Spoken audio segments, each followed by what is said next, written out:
Assalamualaikum warahmatullahi wabarakatuh.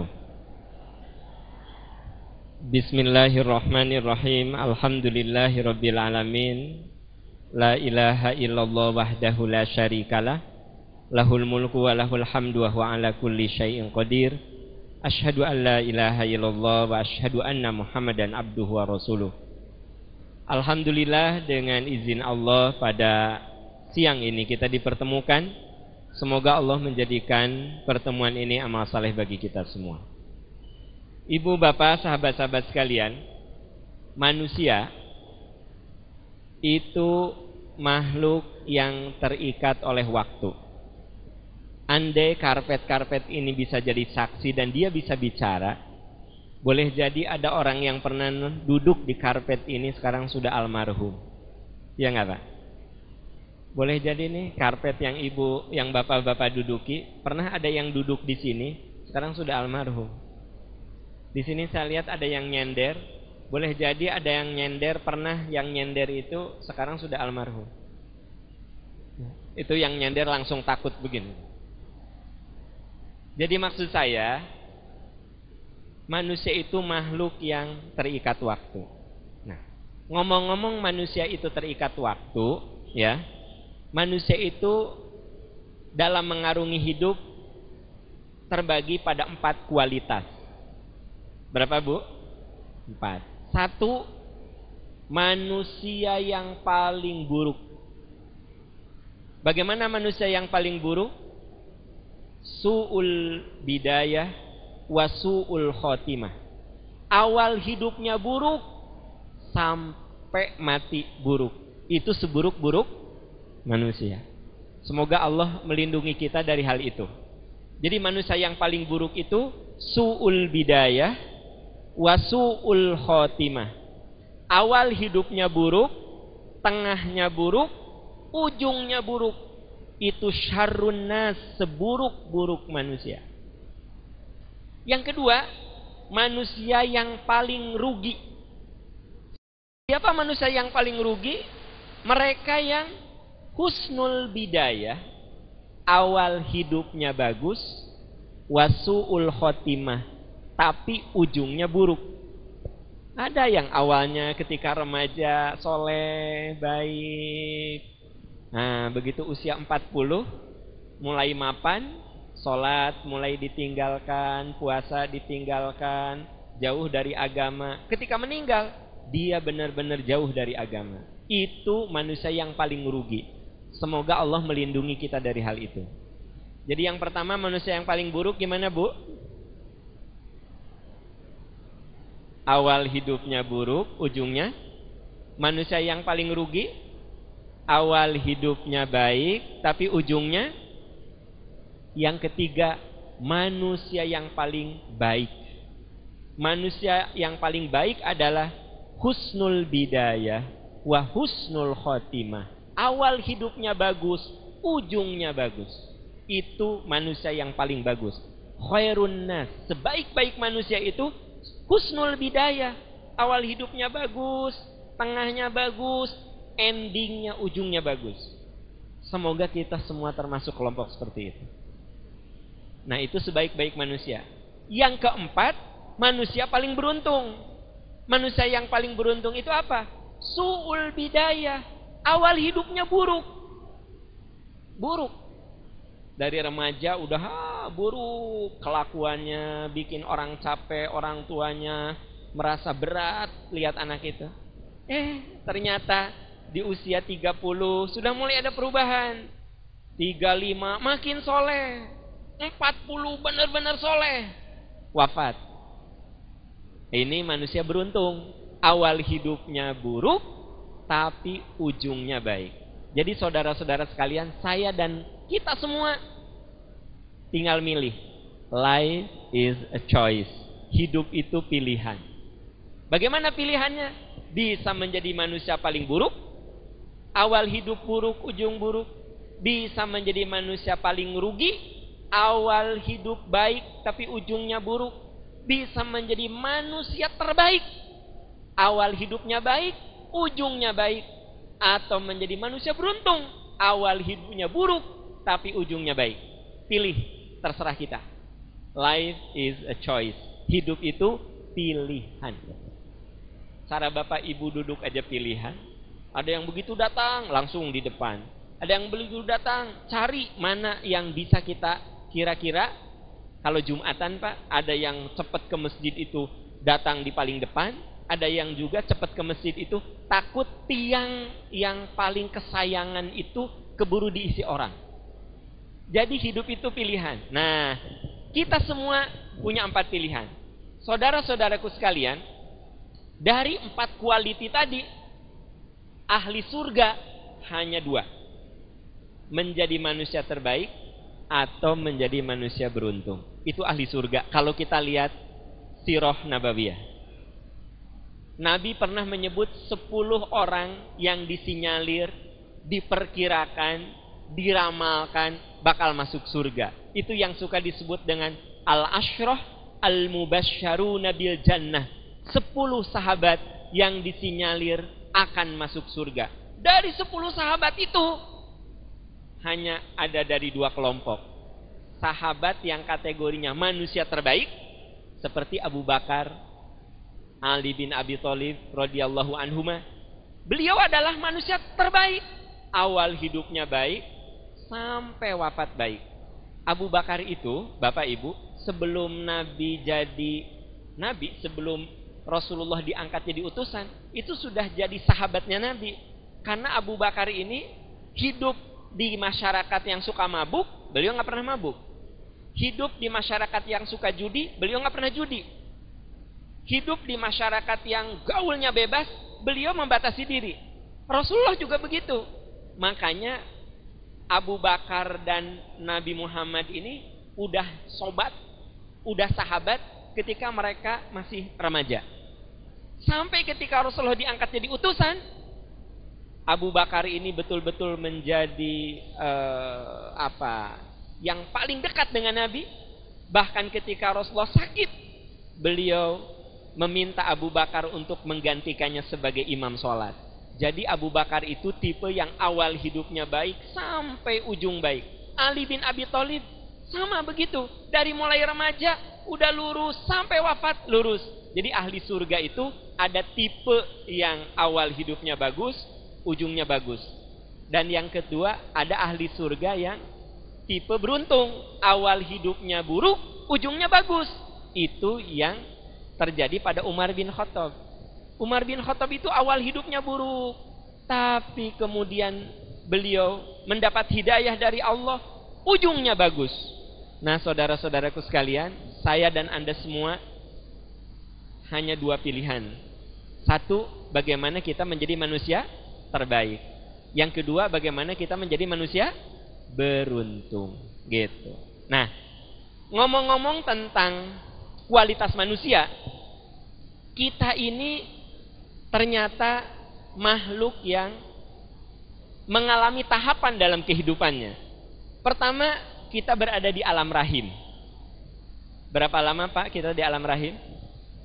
9 bulan. Tapi ada juga saya lihat di sini ibu-ibu yang 7 bulan, yang prematur. Bapak-bapak juga ada 3 orang yang prematur, saya lihat lahirnya dulu.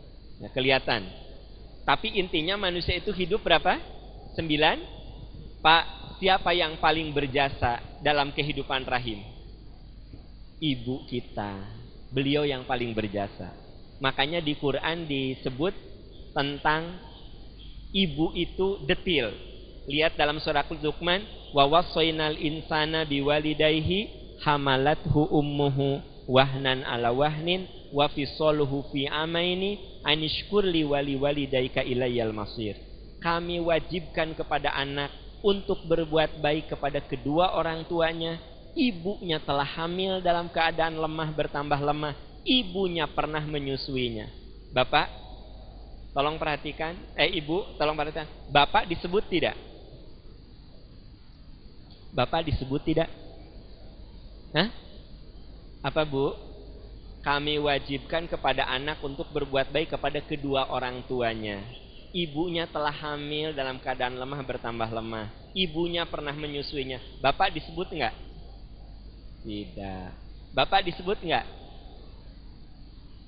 Bu, ibu jangan menghilangkan jasa suami. Masa enggak disebut? Disebut dong, kami wajibkan kepada anak untuk berbuat baik kepada kedua orang tuanya. Kalau kedua orang tua ada ayah tidak?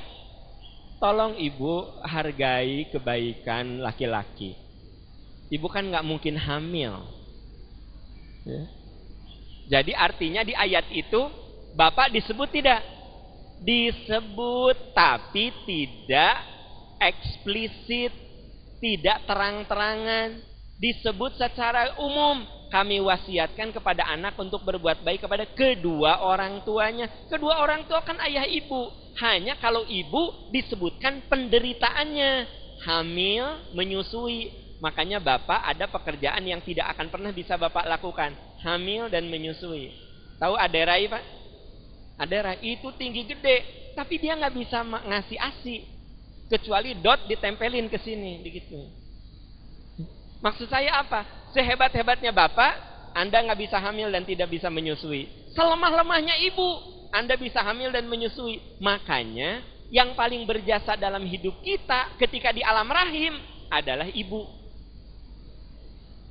Itu sebabnya Pak, nih ada dua wanita yang harus kita muliakan. Satu yang harus kita muliakan siapa Pak? Istri, saya setuju. Kenapa? Karena dia pernah mempertaruhkan nyawa untuk kelahiran anak kita. Yang kedua yang paling berjasa siapa Pak? Siapa? Sekretaris? Bukan Pak.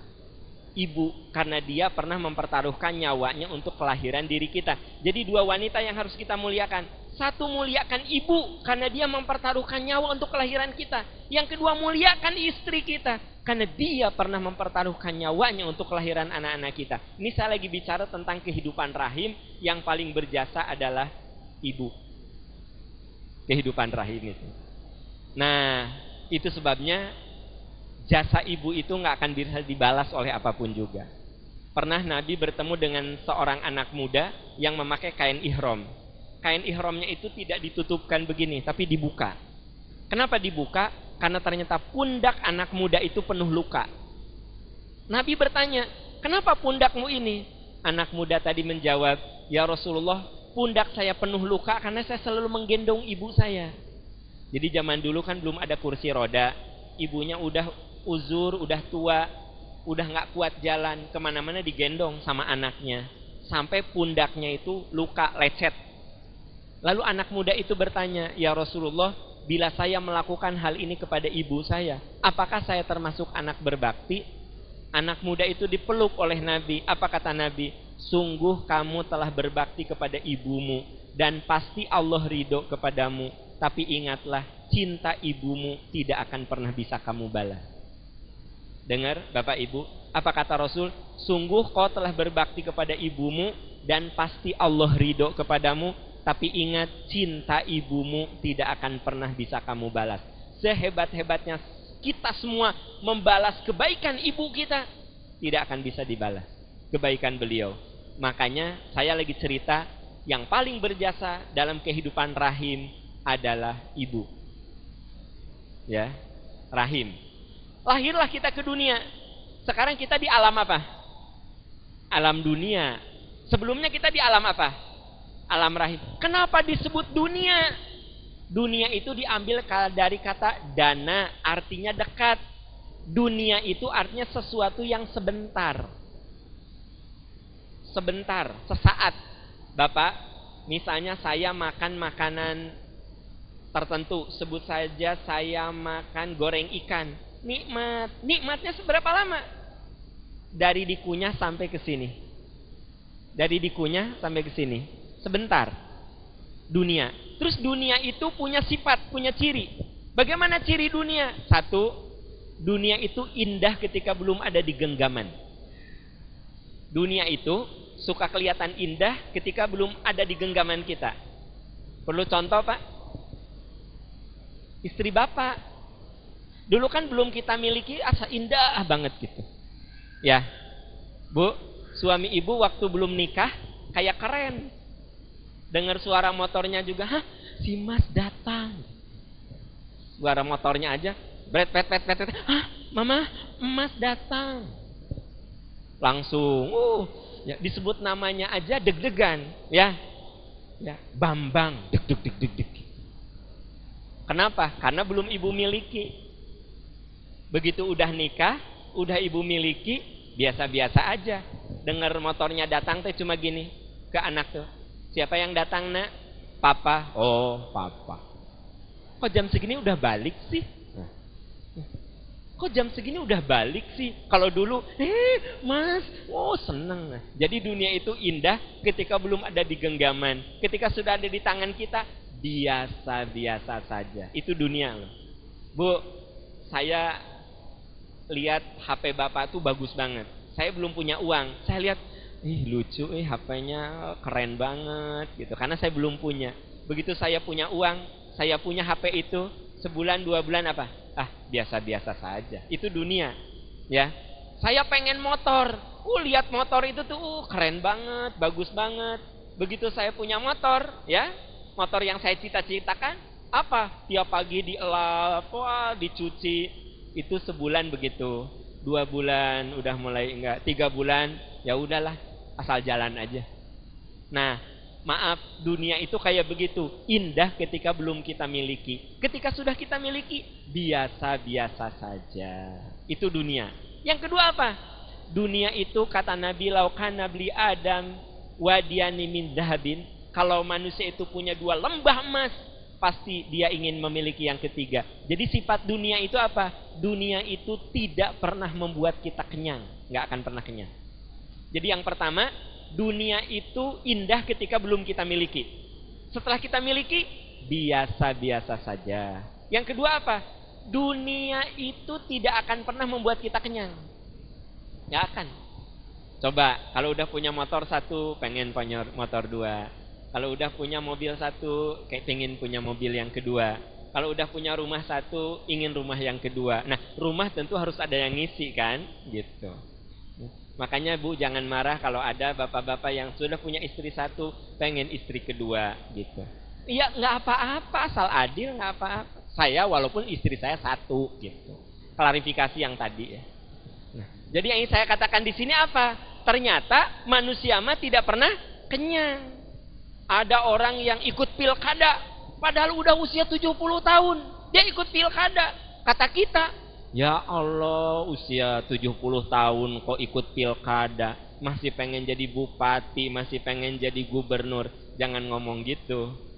Karena memang dunia mah tidak akan membuat kita kenyang. Anda ngomong gitu teh karena Anda nggak punya uang untuk jadi ini, untuk jadi apa? Kalau punya mah Anda teh lebih di depan lagi. Jadi dunia itu tidak akan pernah membuat kita kenyang, nggak akan pernah kenyang, gitu. Terus yang ketiga apa? Dunia itu suka melalaikan, suka bikin kita lupa. Rasanya saya baru kemarin menikah, anak saya sekarang udah sarjana. Berarti apa? Sering melalaikan, kayak sebentar gitu. Sebentar. Coba Bu. Anak-anak kita tadinya kecil-kecil nih. Anak kita yang masih kecil-kecil nih, nggak kerasa. Nanti tiba-tiba udah SMA, udah kuliah aja. Udah bawa calon jodoh aja gitu. Jadi cepat. Dunia itu suka membuat kita lalai. Suka membuat kita lupa. Kata Nabi, ada 2 yang suka dilupakan orang.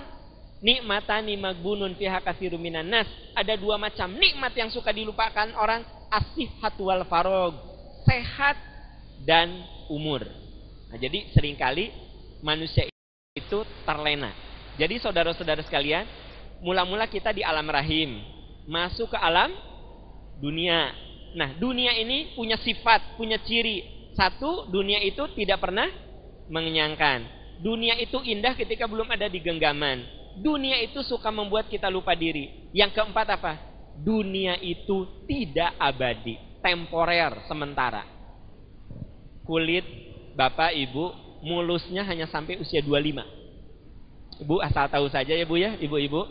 Ibu kulitnya mulus itu sampai 25 loh. Nanti setelah 25 sudah mulai ada penurunan.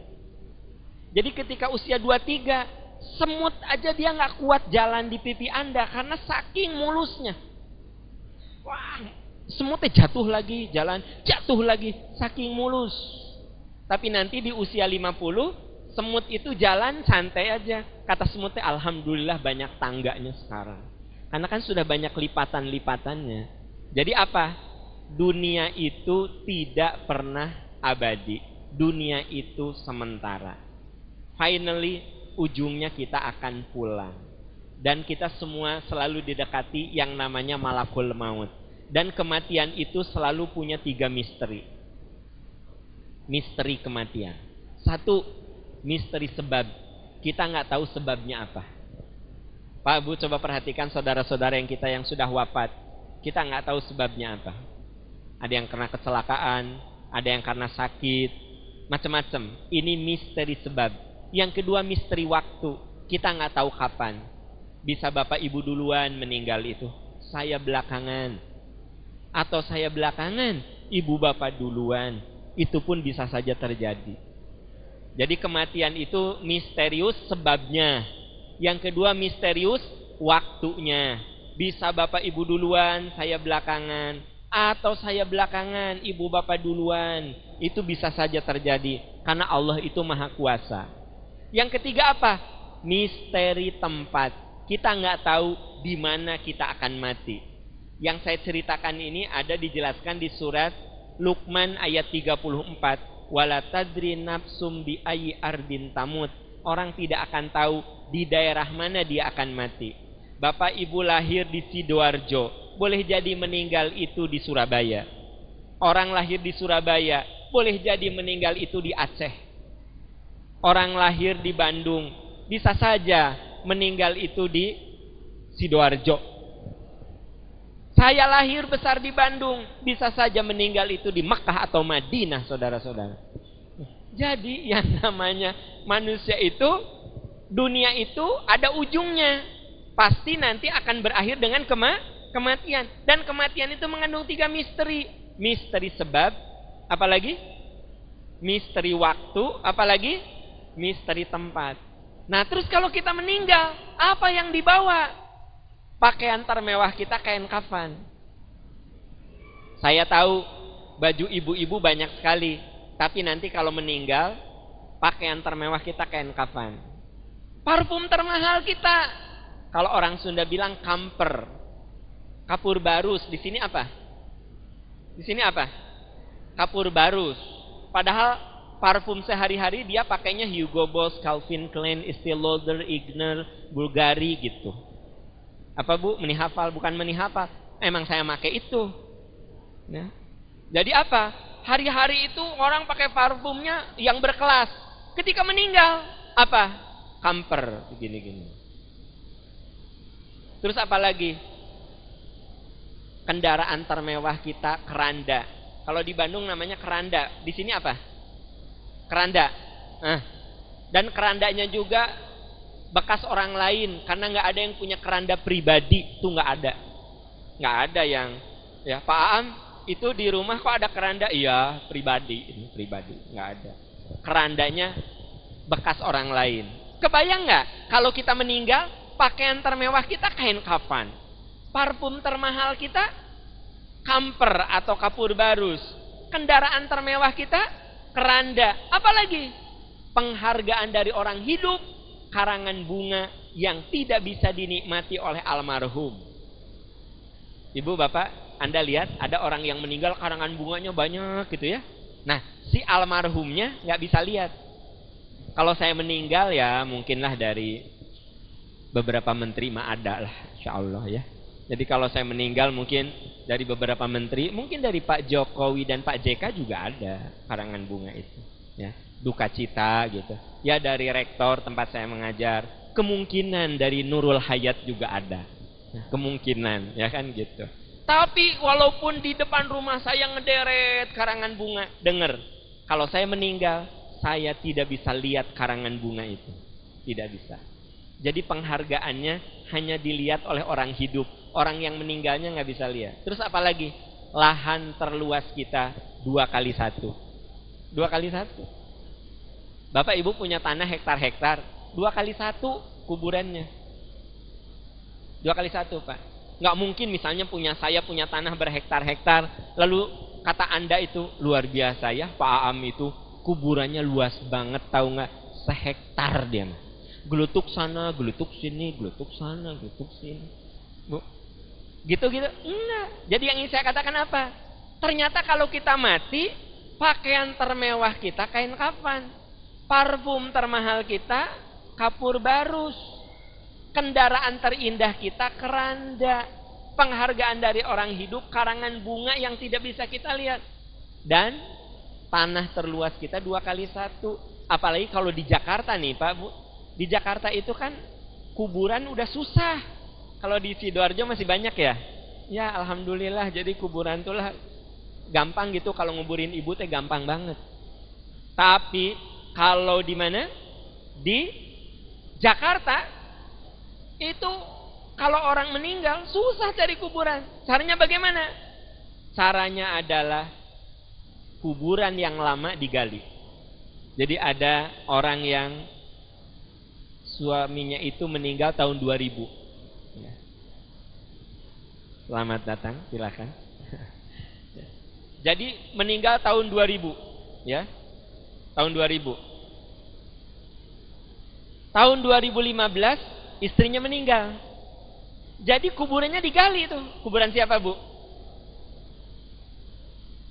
Tahun 2000 suaminya meninggal, dikuburkan. Tahun 2015 istrinya baru meninggal. Lalu karena nggak ada lahan kuburan, ini di Jakarta, ini udah biasa, digalilah kuburan siapa? Suaminya, digali kuburan suaminya. Kalau udah 15 tahun, paling nyisa cuma tulang belulangnya. Bagaimana caranya? Dikepinggirkan itu tulang belulangnya. Lalu apa? Istrinya dimasukkan situ. Itu yang disebut dengan dikuburkan ditumpuk, itu seperti itu.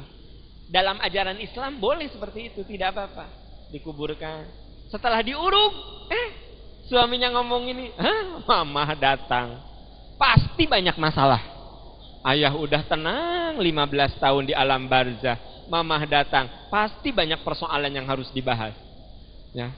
Tapi yang barusan itu canda, nggak mungkin terjadi. Mama datang, nggak. Tapi masalah kuburan itu ditumpuk, memang iya. Menunjukkan apa? Betapa lahan di Jakarta itu sudah susah. Yang ingin saya ceritakan apa? Ternyata kalau kita meninggal, apa Bu? Lahan terluas kita 2x1. Pakaian termewah kita, kain kafan, parfum termahal, kapur barus, kendaraan termewah, keranda. Terus apa? Coba. Rugi kalau kita pulang nggak bawa apa-apa. Harus bawa sesuatu. Itu yang saya ceritakan, tahapan kehidupan manusia mula-mula di alam rahim. Lahir ke alam dunia. Setelah di alam dunia, kita akan masuk lewat pintu kematian. Dan orang yang meninggal itu, lihat surat An-Nazi'at, wan-nazi'ati gharqa wan-nasyitati nashta. Demi malaikat yang mencabut nyawa dengan paksa, dan demi malaikat yang mencabut nyawa dengan lembut. Jadi ternyata malaikat yang pencabut nyawa itu ada dua. Ada yang kasar, ada yang lembut. Mirip kalau bapak ibu datang ke hotel berbintang. Karena Anda punya uang, bayar hotel bintang 5, begitu datang, disambut. Ada welcome drink, diberi minum, udah dapat kunci, dianterin. Ibu, bapak, mana barang-barangnya? Biar kami antar. Begitu nyampe di hotel, ke kamar, langsung, nih, ini AC-nya segini, ini. Semua dimuliakan. Kenapa Anda dimuliakan masuk hotel bintang 5? Karena Anda punya uang, punya bekal. Tapi kalau bapak ibu masuk ke hotel Prodeo, tahu hotel Prodeo? Tahu nggak Bu hotel Prodeo? Penjara? Nggak ada penjara. Silahkan masuk, ini kamarnya. Dirantai tangannya. Ini masuk. Bahkan bawa kresek juga dilihat. Di dalam isi kreseknya itu apa? Kenapa? Karena kita nggak punya orang meninggal itu dua. Ada yang dimuliakan oleh malaikat. Apa kata malaikat? Alla takhafu wa la tahzanu wa abshiru bil jannati allati kuntum tu'adun. Kamu jangan takut, jangan khawatir, bergembira dengan kenikmatan. Dicabut dengan lembut. Tapi ada juga yang dinistakan, ya. kasar dicabutnya itu sampai si almarhumnya teriak, Robbi laula akhortani ila ajalin qarib. Tuhan tangguhkan kematianku sesaat saja agar aku bisa beramal soleh dan bersedekah. Jadi saudara-saudara sekalian, ternyata life is temporary, hidup itu sementara. Jadi nanti bakal ada ujung. Saya dan Anda semua pasti akan masuk ke liang lahat. Masalah waktu saja, tadi saya bilang bisa Bapak Ibu duluan, saya belakangan, atau saya belakangan, Ibu Bapak duluan. Itu masih masalah waktu saja. Tetapi pada akhirnya tahapan kehidupan manusia mula-mula kita di alam rahim, masuk ke alam dunia, kita nanti akan lewat pintu, namanya pintu kematian. Nah, di pintu kematian aja udah kelihatan. Kalau kita lihat surat An-Nazi'at, orang yang dimuliakan dicabut nyawanya dengan lembut, orang yang dihinakan dicabut nyawanya dengan kasar. Nah, orang yang dimuliakan dia akan mengatakan begini, rohnya itu, lihat dalam Sahih Bukhari, qaddimuni, cepat saya kuburkan, cepat saya kuburkan. Jadi Pak Bu, orang soleh itu ya, kalau meninggal rohnya tersenyum, orang hidup menangis. Makanya kalau kita meninggal, usahakan kebalikan dari kelahiran kita. Ketika kita lahir, menangis apa tersenyum Bu? Menangis, nggak ada yang lahir, nggak ada, pasti kaget. Lahir kok ketawa? Yang lahir itu apa? Menangis. Begitu lahir, wah, makin keras tangisannya, makin bagus. Bayi itu kalau nangisnya keras tuh bagus. Justru jelek kalau lahir.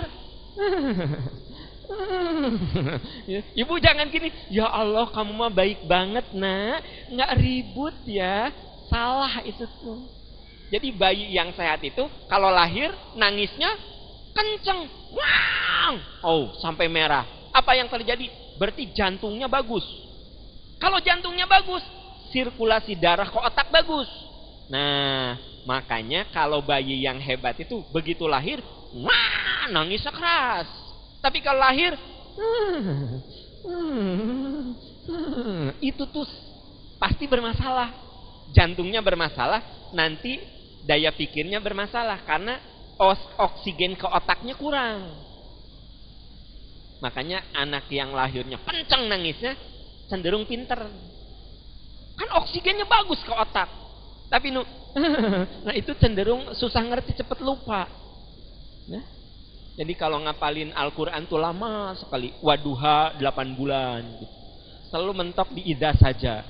Waduha walaili idza saja. Idza saja. Idza saja. Itu tuh udah 4 bulan tuh. Waduha walaili idza saja. Idza saja. Hafal berikut, ma wadda'aka rabbuka wa ma qala walal akhiratu khairul laka minal ula. Minal ula. Oh, diulang-ulang. Nah, itu kemungkinan ketika lahirnya nangisnya gitu. Tapi kalau yang wah, itu otaknya suka pinter. Gitu.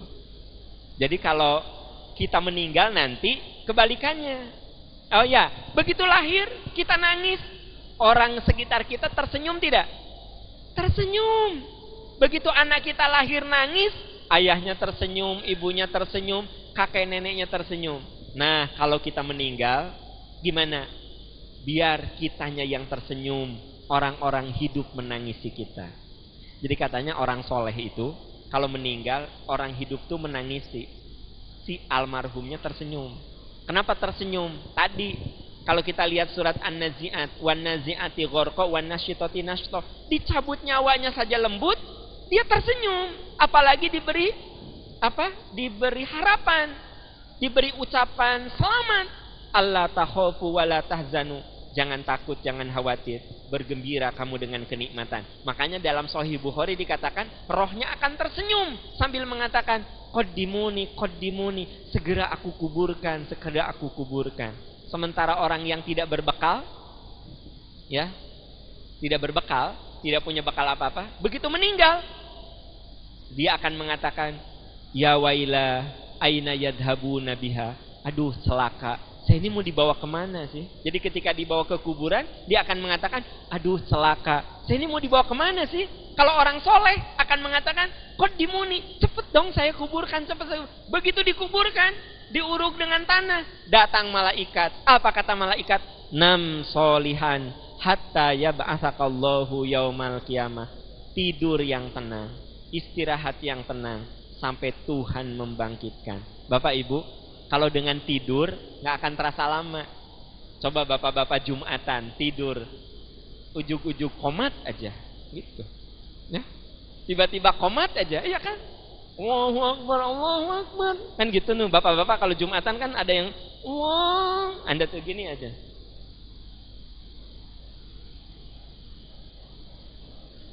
Khotib itu setengah jam, langsung komat.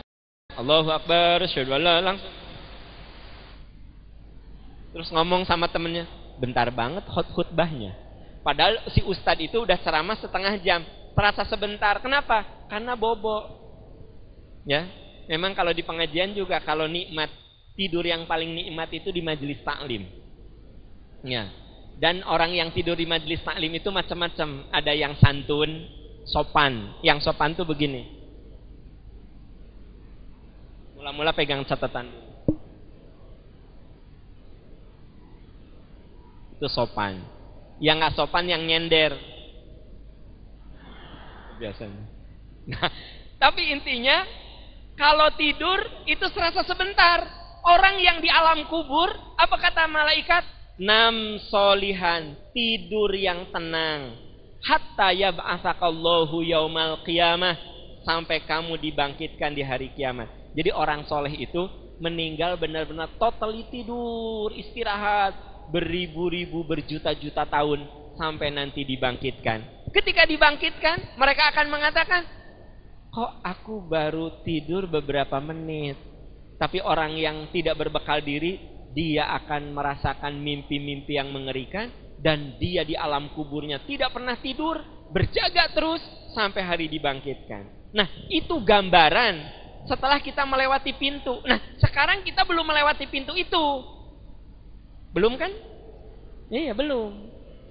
Tugas kita mempersiapkan apa yang harus kita bawa ketika melewati pintu itu. Persiapan pertama apa? Kita harus selalu punya jiwa syukur dan sabar. Itu yang pertama.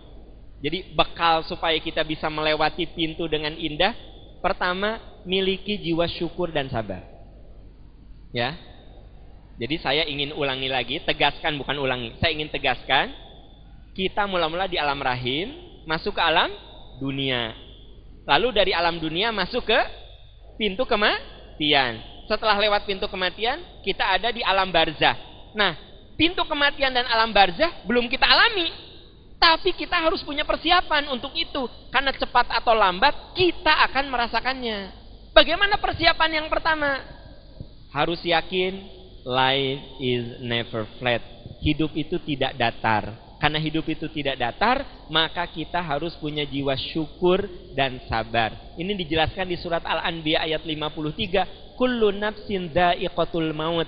Setiap makhluk yang bernyawa akan merasakan mati. Wa nablukum bisyarri wal khairi fitnah.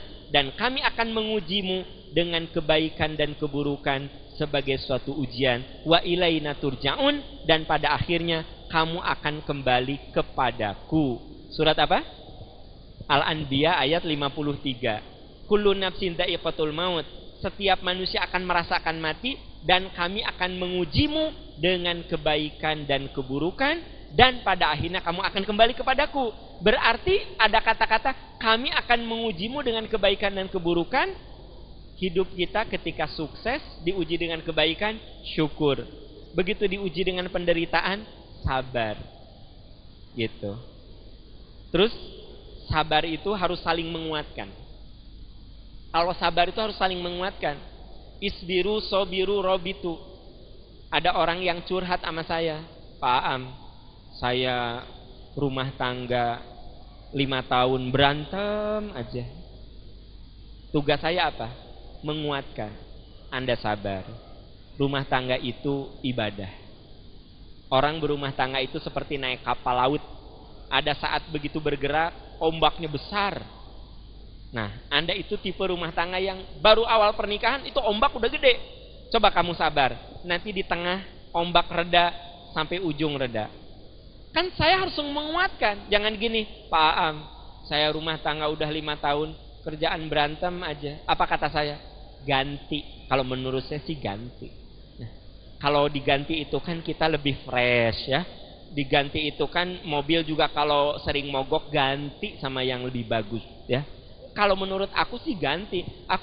Saya bilang, aku kan banyak mahasiswi lucu-lucu, yuk main ke kampus. Keren-keren. Udah istrimu tinggalkan aja, ganti. Nah, nggak boleh gitu. Tapi saya harus menguatkan. Saya nengok orang sakit, harus menguatkan. Misalnya bapak sakit, saya tahu bapak ini orang yang sabar, tapi harus saya kuatkan. Bapak sakit apa? Tifus. Udah berapa hari dirawat di sini? Udah 3 hari. Apa saya bilang? Insya Allah bapak sehat, bapak sembuh. Bapak sedang disayangi Allah. Seluruh rasa sakit bapak pelebur dosa. Saya doakan bapak sehat. Enak nggak dengarnya, Bu? Enak. Dah omongan sayanya bagus. Itu menguatkan. Jadi jangan sampai, oh tifus. Udah berapa hari, Pak? Oh udah 3 hari. Oh kalau tetangga saya meninggalnya hari ke-5. Bapak baru 3 hari ya? Tetangga saya itu meninggalnya hari ke-5. Bahkan tetangga saya emang nggak separah bapak. Bapak mah parah banget. Hati-hati loh Pak. Di Sidoarjo yang meninggal karena tipes sudah 7. Saya khawatir bapak yang ke-8. Kan nggak usah ngomong gitu.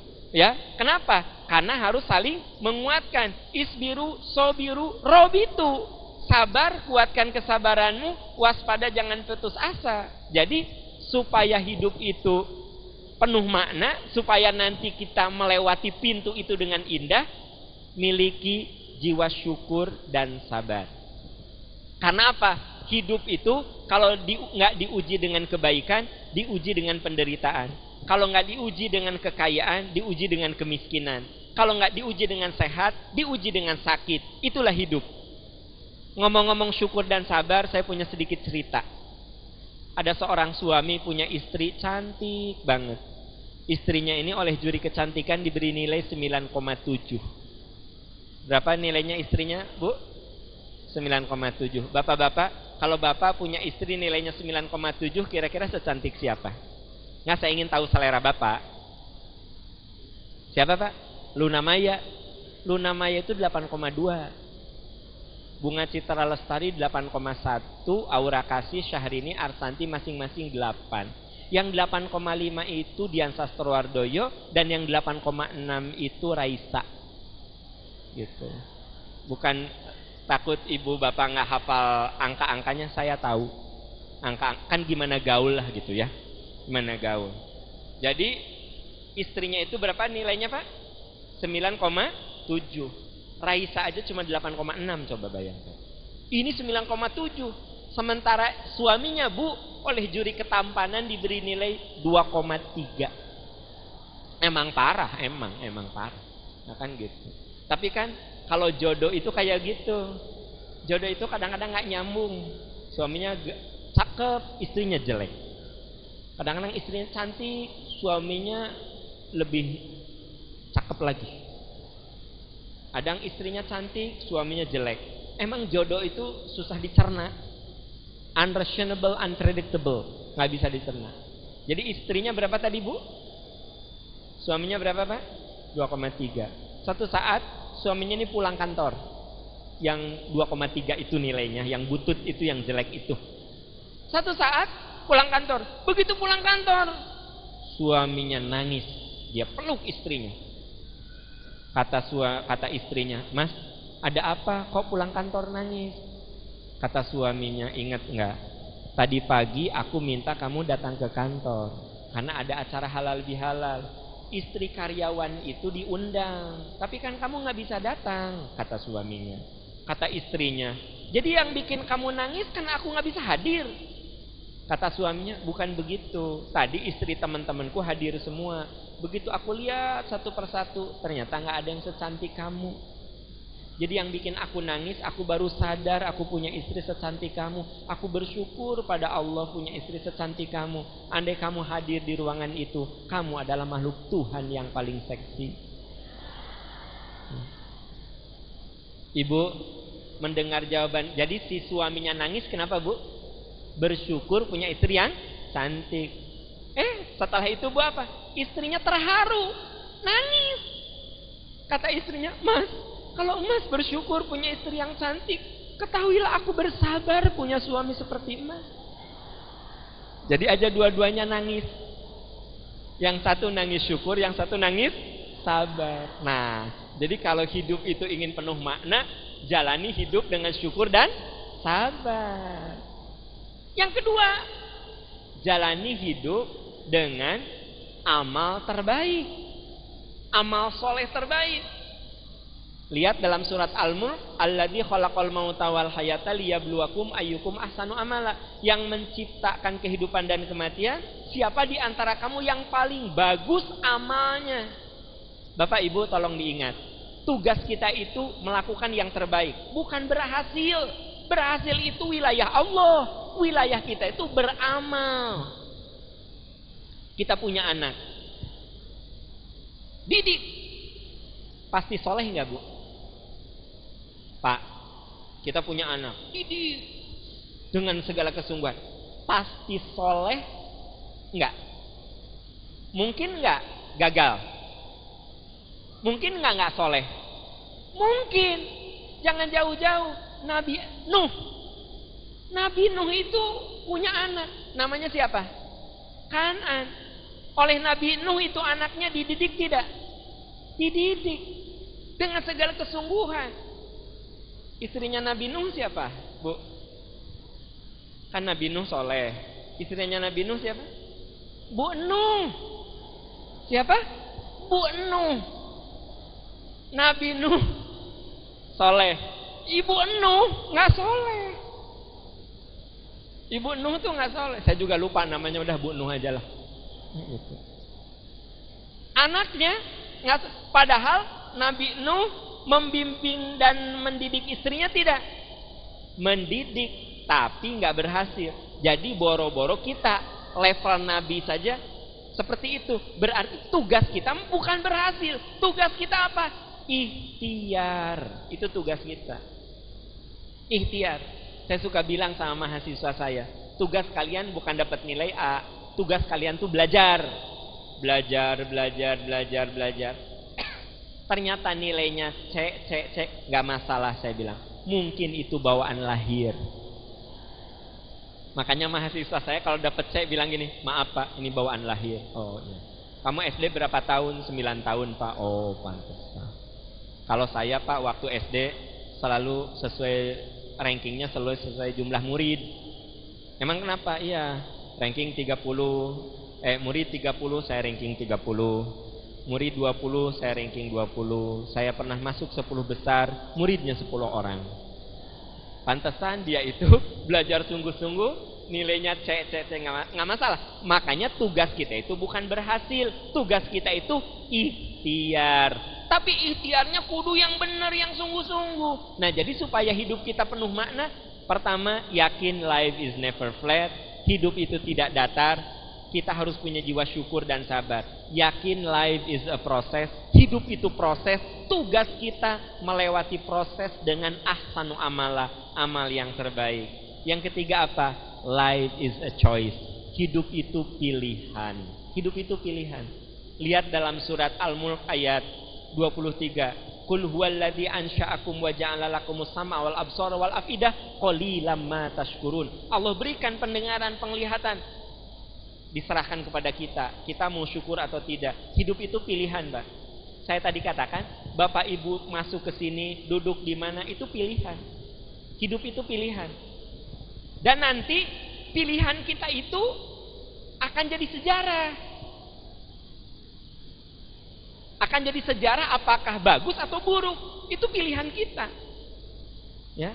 Ada seorang suami ketika meninggal, istrinya ngomong gini ke anak yang paling gede, Mas, ini, kamu kalau jadi ayah contoh tuh bapak kamu. Bapak kamu teh jujur, disiplin, kerja keras. Rumah tangga dengan mamah 20 tahun, alhamdulillah soleh bapak kamu. Kamu kalau jadi ayah contoh tuh bapak kamu. Nah berarti itu pilihannya bagus. Dia melewati hari dengan kesolehan. Tapi boleh jadi si suaminya ngomong gini, si istrinya ngomong gini, kalau jadi ayah jangan seperti bapak kamu, parah pisan, bapak kamu teh parah banget ya. Rumah tangga dengan mamah 20 tahun kerjaan nyakitin aja, tapi alhamdulillah bapak kamu tuh pendek umur, itu yang mamah bahagia. Kalau bapak kamu panjang umur tentu mamah teh menderita gitu. Jadi saya ingin katakan di sini, ternyata hidup itu pilihan. Tugas kita adalah menggunakan akal pikiran nurani untuk selalu berada di jalan kebenaran. Jadi satu, supaya kita berpulang dengan indah, yakin hidup itu harus diwarnai dengan syukur dan sabar. Tugas kita selalu melakukan yang terbaik. Yang ketiga, hidup itu pilihan. Kita gunakan akal pikiran kita untuk menggunakan pilihan-pilihan terbaik. Terakhir, kita harus sadar hidup itu ada ujung, ada habisnya. Hati-hati loh Pak Bu, kita itu sehat ada ujungnya, nanti sakit.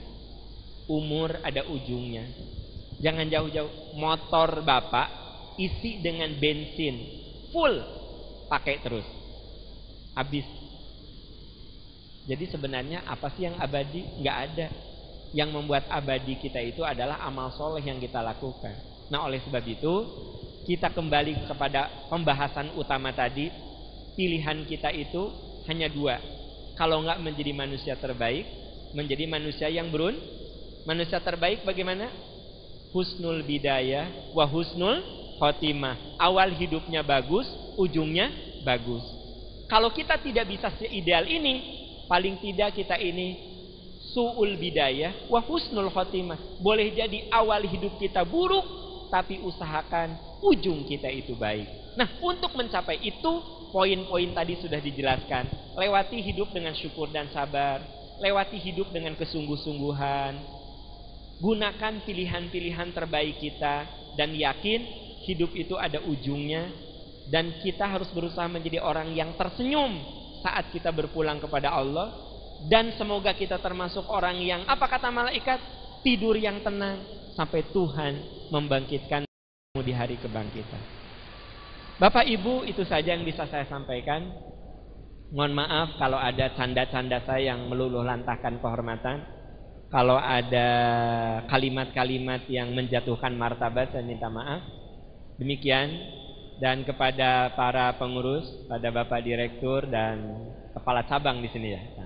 Terima kasih saya sudah bisa bersilaturahmi dengan Bapak Ibu sekalian. Ini pertama kali saya menginjakkan kaki di Sidoarjo. Ya, terima kasih dan mudah-mudahan ini jadi keberkahan bagi kita semua. Untuk lebih menambah keberkahan, kita akhiri dengan doa tentu saja. Ya.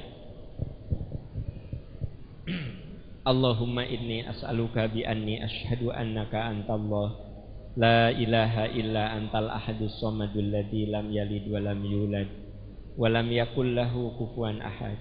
Ya Allah, ya Rahman, ya Rahim, ampuni segala kehilapan kami, maafkan segala kekeliruan kami, bimbing kami semua dengan cinta-Mu, dengan rahmat-Mu, sehingga kami merasa nikmat di jalan kebenaran dan kebaikan.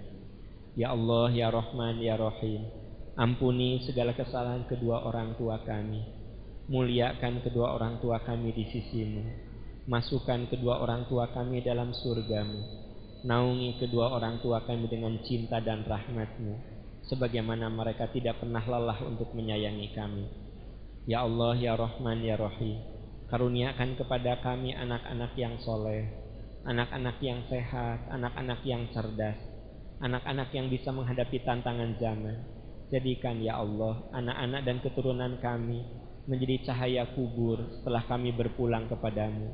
Jadikan anak-anak dan keturunan kami menjadi jariah setelah kami meninggalkan dunia yang fana ini. Ya Allah, ya Rahman, ya Rahim, kami masih diberi umur, diberi kesempatan, beri kekuatan agar kami bisa menggunakan sisa umur yang kami miliki untuk kami isi dengan amalan-amalan soleh, amalan-amalan yang bisa mendatangkan cinta dan ridho-Mu. Ya Rob, kami yakin cepat atau lambat satu saat kami akan berpulang kepadamu. Ya Allah, andai satu saat roh dan jasad kami berpisah, panggil kami dalam keadaan husnul khotimah. Wafatkan kami dalam keadaan husnul khotimah. Jadikan kematian bagi kami istirahat dari segala kepenatan dunia. Rabbana zalamna anfusana wa illam taghfir lana wa tarhamna lanakunanna minal khasirin. Rabbana la tuzigh qulubana ba'da idh hadaitana wa hab lana min ladunka rahmatan innaka antal wahhab. Rabbana hab lana min azwajina wa dzurriyyatina qurrata a'yun waj'alna lil muttaqina imama. Rabbana atina fid dunya hasanah wa fil akhirati hasanah wa qina adzabannar. Subhanaka rabbika rabbil izzati amma yasifun wa salamun alal mursalin. Amin ya arhamar rahimin. Amin ya rabbal alamin. Walhamdulillahi rabbil alamin. Assalamualaikum warahmatullahi wabarakatuh.